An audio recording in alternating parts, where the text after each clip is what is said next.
ముఖ్యంగా నమస్కారం అండి. చిన్నపిల్లలకి నా వందనాలు.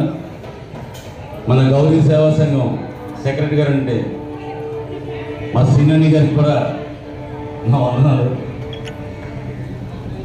ఈరోజు 11వ అంతర్జాతీయ యోగా దినోత్సవాన్ని మనం జరుపుకుంటున్నందుకు చాలా ఆనందంగా ఉందండి. ఎందుకు అంటే ఫస్ట్ ఆఫ్ ఆల్ మనం ధన్యవాదాలు చెప్పాల్సింది మన ప్రధానమంత్రి నరేంద్ర మోడీ గారికి చెప్పాలండి.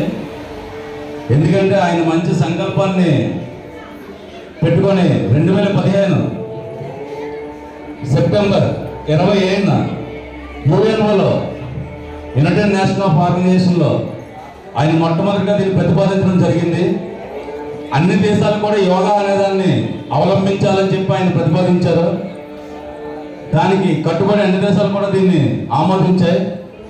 అయితే ఆ రోజు నుంచి ఈ రోజు వరకు కూడా ఇప్పుడు 11 సంవత్సరాలు అవుతుంది. మనకి 11వ యోగా దినోత్సవం జరుపుకున్నాం అంతర్జాతీయ. ఇలాంటి యోగా దినోత్సవంలో మనందరం కూడా పార్టిసిపేట్ చేసిన చాలా ఫస్ట్ ఆఫ్ ఆల్ ఆయన థ్యాంక్స్ చెప్పాలి. ఈరోజు ఇంకొక విషయం ఏంటంటే విశాఖపట్నం గిన్నిస్ వరల్డ్ రికార్డులోని స్థానం సంపాదించడం కోసం ఒక అద్భుతమైన మనకు అవకాశాలు ఇచ్చినటువంటి ముఖ్యమంత్రి గారికి అలాగే ప్రధానమంత్రి గారికి కూడా మన విశాఖపట్నం జిల్లా నుంచి కృతజ్ఞతలు తెలుపుకుంటున్నాను. ఈరోజు చాలా అద్భుతంగా వచ్చారు. విశాఖపట్నం జనవాసులందరూ కూడా ఈ కార్యక్రమాన్ని చేపట్టడం చేయడానికి వచ్చారు. ఎందుకంటే ఒకటే ఈరోజు థీమ్ ఏంటంటే వన్ హెల్త్, భూమి ఒకటే ఉండాలి, అందరికీ ఆరోగ్యం కూడా అలాగే ఉండాలి.